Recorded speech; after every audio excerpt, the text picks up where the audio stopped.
പോറ്റിയെ കേറ്റിയെ എന്ന പാട്ടിൽ സർക്കാർ യു ടേൺ അടിക്കുന്നു എന്നുള്ളതാണ്. കേസുകളൊന്നും എടുക്കേണ്ടതാണ് തീരുമാനം. ഇന്നലെ നടന്നതെന്ന് പറഞ്ഞാൽ ആ സമയത്ത് ഒരു മാസ് റോളിലാട്ടം വന്നേ അതൊക്കെ പോയി. വിനാശകാലെ വിപരീത ബുദ്ധി എന്നായിരുന്നു കേസെടുത്തിനെ കുറിച്ച് പലരും ചൂണ്ടിക്കാട്ടിയിരുന്ന ആക്ഷേപം. ഇപ്പൊ ഏതായാലും നല്ല ബുദ്ധി ഉദിക്കുകയാണോ? കിട്ടേണ്ടത് കിട്ടിക്കഴിഞ്ഞാൽ തോന്നേണ്ടത് തോന്നാൻ ഇത്തിരി സമയം നല്ലതാ. ഇപ്പോൾ പാരഡി വിവാദം കത്തിക്കാളി നിൽക്കുന്ന സമയം. പോറ്റിയെ കേറ്റിയെ സ്വർണം ചെമ്പായി മാറ്റിയേ, സ്വർണപ്പാളികൾ മാറ്റിയേ, ശാസ്താവിങ്ങനൂറ്റിയേ. അങ്ങനെ ഈ വകുപ്പിൽ കേസ് എടുത്തിരിക്കുകയാണ് ഇപ്പോ ഈ പോറ്റിയെ കേറ്റിയെ എന്നൊക്കെ പറഞ്ഞുള്ള പാട്ട്. ഈ ശബരിമല സ്വർണ്ണക്കൊള്ളയെ കുറിച്ച് UDF ഒരു പ്രചരണ ഗാനം ഇറക്കി. ഗാനം വളരെ പെട്ടെന്ന് ഹിറ്റായി. താൻ ഓരോന്നും ചെയ്തോണ്ടിരിക്കും. ഞാൻ എന്തോന്ന് ചെയ്തു? താനൊന്നും ചെയ്യാഞ്ഞിട്ടാണോ? വാസു ആരായിരുന്നു? പ്രശാന്ത് ആരായിരുന്നു? സഖാവ് പത്മകുമാർ എന്താണ് ചെയ്തത്? പട്ടാപ്പകൽ ഈ സ്വർണം അഴിച്ചുകൊണ്ട് പോയതാരാണ്? സ്വർണം ചെമ്പാക്കി മാറ്റിയതാരാണ്? രേഖകൾ കൃത്രിമം നടത്തിയതാരാണ് എന്നൊക്കെ ഇപ്പൊ എല്ലാ ആളുകൾക്കും അറിയാം. സ്വർണം കക്കുന്നാണ് ഏറ്റവും വലിയ തെറ്റ്, അതല്ലാതെ കട്ടയിനെ കുറിച്ച് പാട്ട് എഴുതുന്ന കുറ്റമില്ല. അങ്ങനെ കേസെടുത്ത് ഇത് അവസാനിപ്പിക്കാമെന്ന് ആരും വിചാരിക്കണ്ട. സ്വർണം കട്ടവൻ ആരപ്പാ.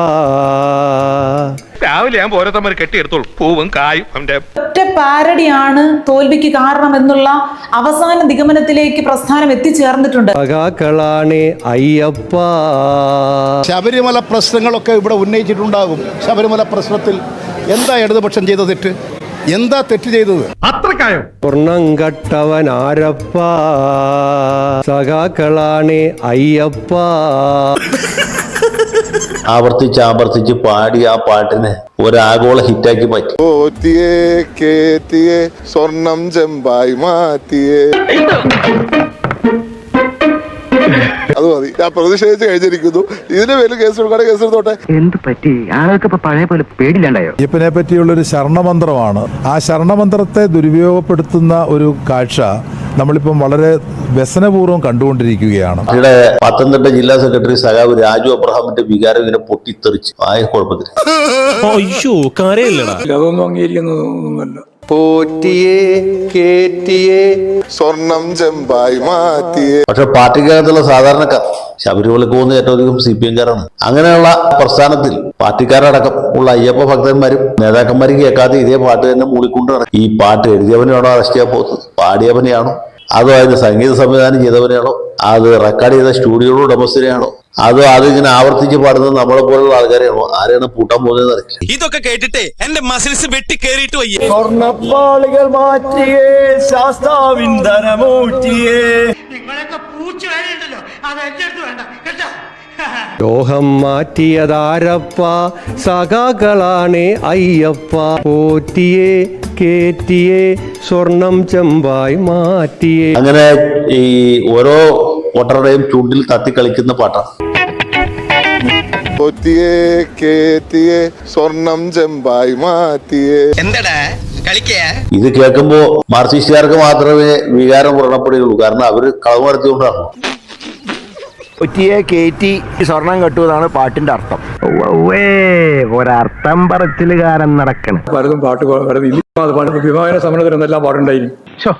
ഈ അമ്മാവന് സംഭവം മനസ്സിലായില്ല. സ്വർണം കട്ടവനാരപ്പ, സഖാക്കളാണ് അയ്യപ്പ. ഇനിയും കേൾക്കാനുള്ള മുസ്ലിം പോർ ഇദ്ദേഹത്തിനില്ല. ഈ തദ്ദേശ തെരഞ്ഞെടുപ്പിൽ ഇത്രയും വലിയൊരു തോൽവി ഏറ്റുവാങ്ങേണ്ടി വന്നപ്പോൾ പോലും സഖാക്കൾ ഇത്രയും അസ്വസ്ഥരായിട്ടില്ല കേട്ടോ. ഇത്രയും അവരുടെ മനസ്സ് നീറിയിട്ടില്ല. അവർ പിടിച്ചു നിന്നു. എനിക്കിതിരി ദണ്ണുണ്ട്. പോറ്റിയെ കേറ്റിയെ എന്ന പാട്ടിനെതിരെ പരാതി. ഭക്തിഗാനത്തെ വികലമായി ഉപയോഗിച്ചു എന്നാണ് DGPക്ക് പരാതി. തോൽവി സഹിക്കാം, പക്ഷെ ശരണമന്ത്രം ദുരുപയോഗം ചെയ്യരുത്. ഈ തിരുവാഭരണ പാത സംരക്ഷണ സമിതിയാണ് പരാതിക്കാർ. പാട്ട് പിൻവലിക്കണമെന്നും ആവശ്യം. ഇനി ആ പാട്ട് അത് കേൾക്കാനുള്ള കഴിവില്ല സത്യമായിട്ടും. നിങ്ങളുടെ മുഖം വികൃതമായതിന് ഈ പാട്ട് എഴുതിയവനോ സംഗീതം ചെയ്തവനോ പാട്ട് പാടിയവനോ ഒന്നും ചിന്തിച്ചിട്ട് ഒരു കാര്യമില്ല. എത്ര സത്യസന്ധമായിട്ടുള്ള പാട്ടെടുത്താലും അതിന് പോലീസിൽ പരാതി കൊടുക്കുന്നു, സൈബർ ക്രൈം രജിസ്റ്റർ ചെയ്യുന്നു, DGP അത് ADGPക്ക് കൈമാറുന്നു. ADGP ഇനി ത്വരിതഗതിയിൽ അന്വേഷണം നടത്തി പ്രതികളെ കസ്റ്റഡിയിലെടുത്ത് ക്വസ്റ്റ്യൻ ചെയ്യാൻ പോകും. നല്ല രസമില്ലേ? നമുക്ക് ഭക്തിയുമായിട്ടോ ഭക്തരുമായിട്ടോ ക്ഷേത്രവുമായിട്ടോ എന്തെങ്കിലും ബന്ധമുണ്ടോ എന്ന് ചോദിച്ചാൽ ഇല്ല. എന്നാൽ നമുക്ക് ആവശ്യമായ സാഹചര്യങ്ങളിൽ, ആവശ്യമായിട്ടുള്ള രീതിയിൽ, ആവശ്യമായ അളവിൽ അതിനെ ഉപയോഗപ്പെടുത്തുമ്പോഴാണ് നമുക്ക് ഇങ്ങനെയുള്ള കാര്യങ്ങൾ കൊണ്ട് ഒരു പ്രയോജനമുണ്ടായി എന്ന് പറയാൻ കഴിയുന്നത്. എന്റെ ഉത്തരവാദിത്വം കുറെ കൂടി സീരിയസ് ആയിട്ട് ഏറ്റെടുത്തിരിക്കുക കക്ഷി. ഏത് മതത്തിൻ്റെ പ്രധാനപ്പെട്ട ഭക്തിഗാനങ്ങളെ സംബന്ധിച്ചും പാരഡികൾ പാടില്ല. അത് മതവികാരം വ്രണപ്പെടുത്താൻ ഇടവരുത്തുന്ന കാര്യമാണ്. ഒരു കാരണവശാലും അത് അംഗീകരിക്കാൻ പറ്റുന്നൊരു കാര്യമല്ല.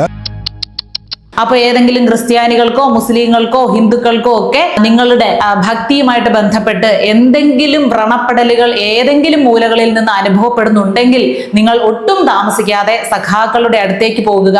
അവരെ സമീപിച്ചാൽ നിങ്ങൾക്ക് കൃത്യമായിട്ടുള്ള ഒരു പരിഹാരം ഉടൻ ഉണ്ടാകും. അത് അങ്ങനെയുള്ളത് സമൂഹത്തിൽ എന്ത് പ്രതികരണമാണ് സൃഷ്ടിക്കുക എന്നുള്ളത് അവർ പരിശോധിക്കട്ടെ. ഒരു മതനിരപേക്ഷ മൂല്യങ്ങൾ ഉയർത്തിപ്പിടിക്കണം. ഞങ്ങൾ എല്ലാ കാലങ്ങളിലും ആവിഷ്കാര സ്വാതന്ത്ര്യത്തിന് വേണ്ടി പോരാടിയിട്ടുള്ളവരാണ്. പിന്നെ ഈ സ്വർണ്ണക്കൊള്ളയെ കുറിച്ചുള്ള വികാരം അയ്യപ്പ ഭക്തന്മാരുടെ ഇടയിലുണ്ട്, അല്ലാത്തവരുടെ ഇടയിലുണ്ട്. അപ്പൊ യുക്തിവാദികൾക്ക് പോലും പാടാവുന്ന അത്ര രസകരമായ ഒരു പാട്ടായിട്ട് ഇത് മാറി. എന്നെ ഭ്രാന്ത് പിടിപ്പിക്കരുത്. നിങ്ങൾക്ക് ഇപ്പൊ തന്നെ കുറേശ്ശെ ഭ്രാന്തുണ്ട്. പരസ്യമായിട്ട് പാടും ഞങ്ങളൊക്കെ. ആരാണോ നിരോധിച്ച് അവരുടെ മുമ്പിൽ തന്നെ പോയിട്ട് പാടും. അപ്പോൾ അത് കേൾക്കാൻ ക്ഷമയില്ലെങ്കിൽ വേഗം തന്നെ തീരുമാനം പിൻവലിക്കുക.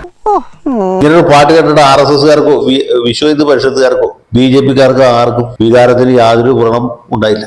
നേരെ കുറിച്ച് CPMകാർക്ക് ഇത് കേട്ടപ്പോൾ ഭയങ്കര പ്രയാസം. അതുപോലെ നമ്മുടെ പ്രഗത്ഭനായ രാജ്യസഭാംഗം ഇംഗ്ലീഷ് ഭാഷാ പാരംഗതനായിട്ടുള്ള ഡബിളർ പുള്ളിക്കും വലിയ വിഷമം തോന്നി അയ്യപ്പസ്വാമി ആക്ഷേപിച്ച്.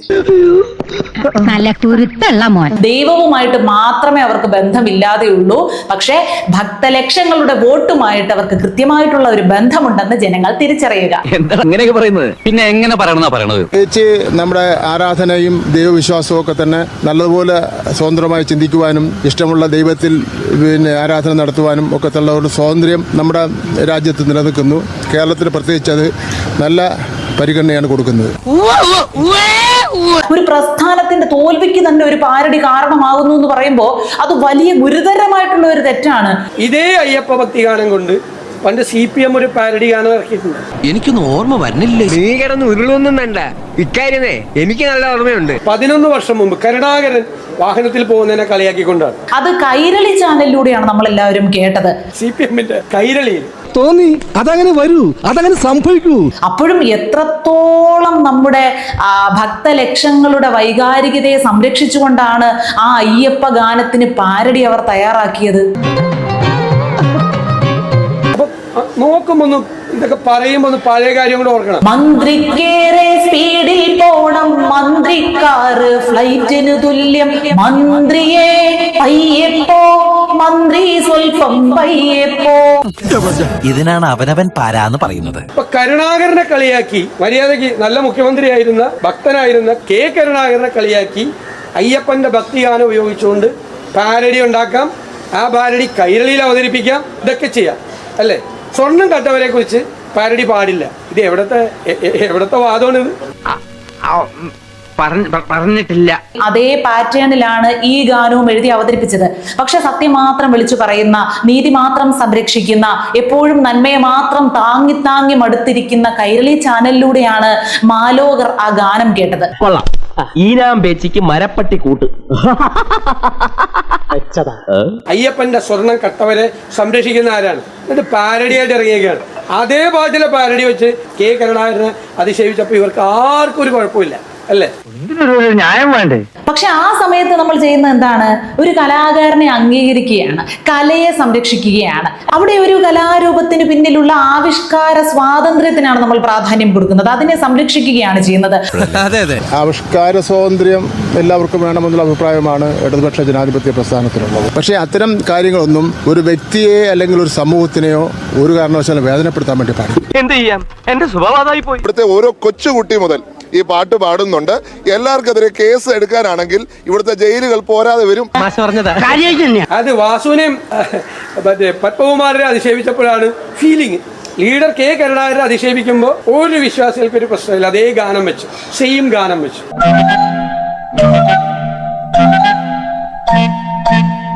ഉള്ളത് പറയുമ്പോൾ ചിലർക്ക് തുള്ളല്, അസ്വസ്ഥത തുടങ്ങിയ പഴഞ്ചൊല്ലുകളൊക്കെ പണ്ടുള്ളവർ പറഞ്ഞു വെച്ചിട്ടുണ്ട്. സത്യത്തിൽ അയ്യപ്പസ്വാമി ആക്ഷേപിച്ചത് ഈ സഖാക്കളാണ്. നമ്മുടെ പത്മകുമാറിനെ പോലെയുള്ള ആളുകൾ, സഖാവ് വാസുവിനെ പോലെയുള്ള ആളുകൾ, PS പ്രശാന്തിനെ പോലെയുള്ള ആളുകൾ, കടകംപള്ളി സുരേന്ദ്രനെ പോലെയുള്ള ഞാനോ? നീ തന്നെ. അയ്യോ, ഇതെന്ത് മഹാപാപം. ഇനി ഇങ്ങനെയൊക്കെ പാടുള്ളൂ. അവരാണ് അയ്യപ്പനെ അവഹേളിച്ച് അയ്യപ്പന്റെ തിരുവാഭരണം പൊട്ടിച്ച് സ്വർണ്ണപ്പാളി ഇളക്കി കൊണ്ടുപോയതാരാണ്? മാർസിസ്റ്റുകാരാണ്. അത് കേൾക്കുമ്പോഴാണ് ഇവർക്ക് പൊള്ളുന്നത്. അത് ഞാൻ ചോദിക്കുന്നത്, ഈ ഒരു ഗാനം പാരഡി ഗാനം കേരളത്തിൽ ആദ്യമായിട്ടാണ്. ഈ പാരഡി ഗാനം പാടിയതിന്റെ പേരിൽ ആ പാട്ട് എഴുതിയവർക്കും ട്യൂൺ ചെയ്തവർക്കും കേസെടുക്കാൻ പോവാണെന്ന് പറഞ്ഞു. എന്താ ഇപ്പൊ ഇത്രയും നൊന്തത്? ഇതൊരു തുടക്കം മാത്രമാണ്. തെരഞ്ഞെടുപ്പിന്റെ തോൽവിയുടെ ആദ്യ കാരണമായിട്ട് കണ്ടെത്തിയത് ഞാൻ പറഞ്ഞില്ലേ, ഈ പാരഡിയാണ്. പാരഡിക്കെതിരെ നിയമ നടപടി ഇപ്പോൾ ഉണ്ടാകുകയാണ്. കട്ട സ്വർണ്ണം എവിടെയാണെന്നോ ഈ ദൈവ തുല്യരൊക്കെ ഏത് മാളത്തിലാണെന്നോ തുടങ്ങിയ കാര്യങ്ങളും ഒന്നും ഈ സമയത്ത് നിങ്ങൾ ചോദിക്കരുത്. ആകെ ഇപ്പോ ഈ ഭക്തരുടെ ഏറ്റവും വലിയ പ്രശ്നമായിട്ട് നിൽക്കുന്നത് ആ പാരഡി ഗാനമാണ്. വിവാദം ഉണ്ടാക്കിക്കൊണ്ട് കാര്യമില്ലല്ലോ. അപ്പൊ ഈ പാട്ട് കൂടുതൽ പാടും, കേരളം മുഴുവൻ പാടാൻ പോവാണ് ഈ പാട്ട്. ശബരിമലയിലെ അയ്യപ്പസ്വാമിയെ സംബന്ധിച്ച് അത്തരത്തിലുള്ള ഒരു പാരഡി ഒരു കാരണവശാലും ഇറക്കാൻ പാടില്ലായിരുന്നു. അപ്പോൾ രാഷ്ട്രീയ മുതലെടുപ്പിന് വേണ്ടി ഏതറ്റം വരെയും കോൺഗ്രസും UDFും പോകും എന്നുള്ളതാണ്. ശബരിമലയിൽ സ്ത്രീകളെ പ്രവേശിപ്പിച്ച് വിപ്ലവം സൃഷ്ടിക്കാൻ ഒരുങ്ങിയവർ എന്തുകൊണ്ട് ഈ ഒരു പാരഡിയിൽ കടിച്ചു തൂങ്ങി ഭക്തരുടെ വികാരത്തെക്കുറിച്ച് സംസാരിക്കുന്നു, വാചാലരാകുന്നു എന്നൊന്നും നിങ്ങൾ ഇത്തരണത്തിൽ ചോദിക്കരുത്. കാരണം അതിനൊന്നും മറുപടിയില്ല. അതല്ലാന്ന് എനിക്ക് തെളിയിക്കണം. സത്യമോള് മനസ്സിലാക്കിയ സ്ഥിതിക്ക് ഇനി എങ്ങനെ തെളിയിക്കും? ഇനി എതിർ പാർട്ടിക്കാർ കൃത്യമായിട്ട് പ്രചാരണം നടത്തി. അപ്പൊ ഫ്ലെക്സുകളൊക്കെ കൃത്യമായിട്ട് അവർ ഒട്ടിച്ചിരുന്നു. അപ്പോൾ ഫ്ലെക്സുകളെ ആ ചുമരിലൊക്കെ ഒട്ടാൻ സഹായിച്ച പശ, അതിനെതിരെയാണ് ഇനി അടുത്ത കേസ് വരുന്നത്. ഇതാ അവന്റെ ഒരു കളി. ഇതിനെ കൂടിക്കൊണ്ടേയിരിക്കും. വന്ന അന്നേ തുടങ്ങി. മൈദാമാവാണെങ്കിലും ഫെവിക്കോൾ ആണെങ്കിലും ആ പശ ഏത് ലെവലിൽ സമൂഹത്തിൽ ജീവിക്കുന്ന പശയാണെങ്കിലും അതിനെ വെറുതെ വിടുന്ന ഒരു പ്രശ്നം ഇവിടെ ഉദിക്കുന്നില്ല. തെറ്റ് ചെയ്തവരാരാണെങ്കിലും ഇവരുടെ പരാജയത്തിന് കാരണക്കാരായവരാരൊക്കെയാണോ, അതിപ്പോ ഫ്ലെക്സ് ആണെങ്കിലും പേപ്പർ ആണെങ്കിലും പശയാണെങ്കിലും വടിയാണെങ്കിലും കൊടിയാണെങ്കിലും അതിനെയെല്ലാം പിടിച്ചകത്തിടാനുള്ള എല്ലാ നടപടികളും സ്വീകരിച്ചു വരുന്നുണ്ട്. ആവിഷ്കാര സ്വാതന്ത്ര്യത്തിന്റെയും അഭിപ്രായ സ്വാതന്ത്ര്യത്തിന്റെ ഒക്കെ അപ്പോസലന്മാരായിട്ട് ഭാവിക്കുന്ന നമ്മുടെ പിണറായി സർക്കാരും പിണറായിസ്റ്റ് പാർട്ടിക്കും ഇതിനേക്കാൾ വലിയ മണ്ടത്തരങ്ങളും ചെയ്യാൻ കഴിയും. അവരൊക്കെ ചെയ്ത് തെളിയിച്ചിട്ടുള്ളവരാണ്. പക്ഷെ ഇത് കുറച്ച് കൂടിപ്പോയി എന്ന് മാത്രമേ പറയാറുള്ളൂ. വിശ്വാസത്തെ ഹനിക്കുന്ന നിലയിലാണ് ഈ പാരഡി വന്നതെങ്കിൽ സ്വാഭാവികമായിട്ടും അത് പരിശോധിക്കേണ്ടതാണ്. ഇവിടെ ഇങ്ങനെയൊക്കെയാണ്. ഏതായാലും എന്റെ വീണ കമ്പിയെല്ലാം വിലക്കെടുത്തു, അവരെന്റെ കയ്യിൽ പൂട്ടുവാനൊരു വിലങ്ങു തീർത്തു എന്ന് വി ഭാസ്കരൻ ഒരു പാട്ട് എഴുതിയിട്ടുണ്ട്. അയ്യപ്പനോട് സ്നേഹം ഉണ്ടെങ്കിൽ ജയിലിൽ കിടക്കുന്ന രണ്ടുപേരെ പാർട്ടിയിൽ നിന്ന് പുറത്താക്കുക. നടപടിയെടുത്താൽ അവർ പാർട്ടിയിൽ നിന്ന് പുറത്തു പോയാൽ അവര് വേറെ നേതാക്കന്മാരുടെ പേര് പറയും എന്നുള്ള പേടിയാണ്. സ്വർണം കൊണ്ടുപോയെന്ന് കോടതി നിരീക്ഷിച്ചു കഴിഞ്ഞിട്ട് കുറെ ദിവസങ്ങളായി. പക്ഷേ ഇതുവരെയും അത് സ്വർണം അവിടെ നിന്ന് പോയിട്ടില്ല. അവിടെ ഉണ്ടായിരുന്നതിനേക്കാൾ കുറച്ച് കൂടുതലുണ്ട് എന്നാണ് സഖാക്കൾ ആവർത്തിച്ചുകൊണ്ടിരിക്കുന്നത്. വിശ്വാസികൾ വേദനിച്ചത് അയ്യപ്പന്റെ സ്വർണം കവർന്നെടുത്തതിലാണ്. ആ സ്വർണം കവർന്നെടുത്ത ആളുകളെ CPM സംരക്ഷിക്കുകയാണ്. കാരണം അവര് വേറെ നേതാക്കന്മാരുടെ പേര് പറയാതിരിക്കാൻ വേണ്ടിയിട്ട്. എനിക്ക് നേരത്തെ ചെറിയൊരു സംശയം ഉണ്ടായി. ഈ ജാതി നമ്പറുകൾ കൊണ്ട് ഇനിയും കേരളത്തിലുള്ളവരെ പറ്റിക്കാം എന്നൊക്കെ വിചാരിച്ചാൽ സഖാവി ഇതൊന്നും ഇവിടെ കൊണ്ട് തീരൂല. ഇനി 3 മാസം കഴിയുമ്പോൾ ഓരോ ഇലക്ഷൻ കൂടി വരുന്നുണ്ട്. ബാക്കി കൂടെ വനം അനുഭവിക്കേണ്ടി വരും. ജനങ്ങൾ അവരുടെ വലത്തെ കൈയിന്റെ ചൂണ്ടടിവരൽ ചൂണ്ടി പിടിച്ചുകൊണ്ട് നിൽക്കുകയാണ്. ഇലക്ട്രോണിക് യന്ത്രം മുമ്പിൽ വെക്കേണ്ട താമസമുള്ളൂ. ബാക്കി കാര്യങ്ങൾ അവർ ചെയ്തോളൂ. സഖാവ് പിണറായി വിജയന് ചുണയുണ്ടെങ്കിൽ, തന്റെ ഇടമുണ്ടെങ്കിൽ പത്മകുമാറിന്റെ പേരിൽ നടപടി എടുക്കുക, പാർട്ടിയിൽ നിന്ന് പുറത്താക്കുക. അതുപോലെ ഈ കൊള്ളയ്ക്ക് ചൂട്ടുപിടിച്ച സഖാവ് കടകംപള്ളി സുരേന്ദ്രൻ, അയാളുടെ പേരിൽ നടപടി എടുക്കുക. എന്നിട്ട് ഈ നാട്ടിലെ അയ്യപ്പ ഭക്തന്മാരോട് മാപ്പ് പറയും. നടപടി എടുക്കില്ലെന്നാണ്